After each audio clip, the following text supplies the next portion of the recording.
Bonjour et bienvenue à votre émission L'art de l'organisation. Aujourd'hui, on aménage ensemble un coin pour l'emballage des cadeaux. Peut-être avez-vous, comme on a ici sur la table et derrière moi, une tonne d'éléments pour vos emballages cadeaux et que là, vous vous dites, OK, là, moi, il faut que je fasse un tri dans ça, là, je ne sais plus où donner de la tête. Première chose, qu'est-ce qui est abîmé? Première question à se poser. J'ai ici un super beau sac cadeau, n'est-ce pas? Mais d'après moi, il y a eu la vie dure un peu, il s'est fait malmener, il est tout déchiré. On aurait beau dire qu'on tente de le récupérer d'une façon ou d'une autre. Non, c'est impossible. Donc ça, c'est le genre de choses qui irait directement au bac de recyclage.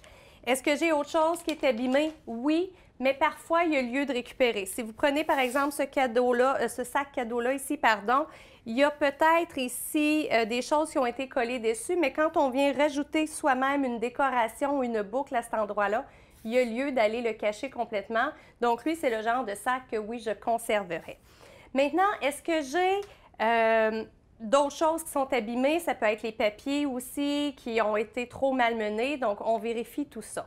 Deuxième question à se poser, est-ce que j'ai des choses qui sont un peu passées date? Passées date de deux manières. Passées date, comme par exemple ce rouleau-là ici de papier qui est très beau, mais que c'est, Hannah Montana qui est dessus. Les jeunes parmi vous n'avez peut-être aucune idée de qui est Hannah Montana, mais les plus vieux, vous le savez et vous savez que, bon, c'est plus très in d'avoir du papier d'emballage de cette personne-là. Est-ce que c'est aussi peut-être passé date dans le sens que peut-être que moi, j'ai du papier d'emballage qui est plus pour enfants, mais que dans mon environnement autour de moi, j'en ai pas d'enfants, puis que je ne prévois pas, disons que j'ai pas une cousine qui est enceinte, qui va avoir un bébé bientôt, etc. Bien, est-ce qu'il n'y aurait pas lieu à ce moment-là de le donner, cet emballage-là, à un organisme ou à quelqu'un d'autre qu'on sait qui ont des enfants et que ça pourra être mieux utilisé que plutôt que ça reste chez moi, que ça jaunisse, que ça s'abîme et que ça utilise mes placards inutilement. Aussi, parfois, on est tenté de récupérer des petites choses. On reçoit des cadeaux ou on fait de l'emballage et là, il nous reste deux petits bouts de ficelle, deux petits rubans qu'on se dit « Ah, ça, j'ai récupéré ça, il est froissé, mais c'est pas grave, je vais le reprendre sur autre chose. » Oui, on veut récupérer, c'est très important, mais il y a récupérer et récupérer. Entre vous et moi, un petit bout de ficelle comme ça, quand j'ai deux autres rouleaux vraiment plus grands, bien, peut-être que celle-ci, je pourrais lui dire bye-bye de façon à libérer mes tiroirs pour que ça travaille mieux.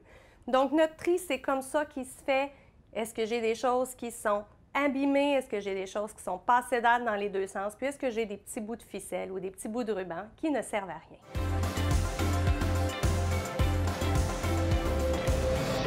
C'est maintenant le moment de s'organiser. J'ai ici une boîte en bois de style antique qui est parfaite, qui va servir ici à y mettre les sacs.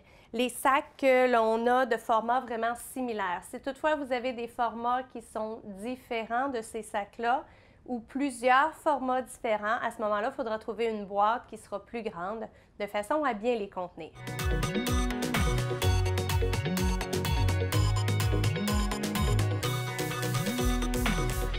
Pour les papiers d'emballage, différentes possibilités. On peut les ranger de façon horizontale dans des bacs à cet effet pour les glisser sous un meuble ou encore on peut les placer de façon verticale comme nous allons faire ici ensemble.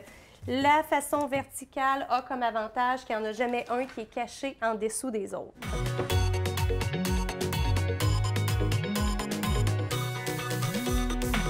Pour les rubans, maintenant, écoutez, il y a les boîtes en plastique transparent de forme rectangulaire qui peuvent être extraordinaires pour venir ranger nos rubans.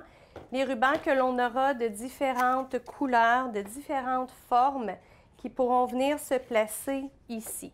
Maintenant, si toutefois vous avez deux fois le même ruban, parce que vous l'avez acheté en plus grande quantité, vous pouvez dire que vous gardez une boîte qui sert pour vos rubans courants et que vous prenez une autre boîte pour les rubans neufs qui seront une réserve que vous mettrez plus à l'écart.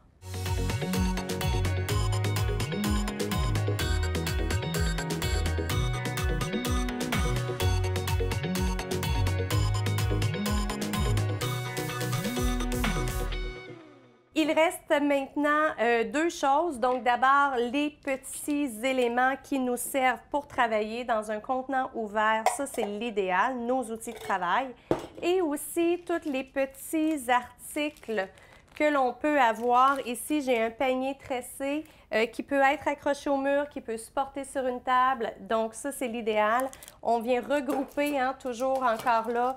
Ici, par exemple, toutes mes étiquettes, je vais les mettre dans le même contenant. Et tout ce qui est vraiment libre, qu'on n'a plus les emballages de départ, je vais venir les regrouper également dans d'autres contenants, de façon à ce qu'on sache précisément ce qu'il y a à l'intérieur.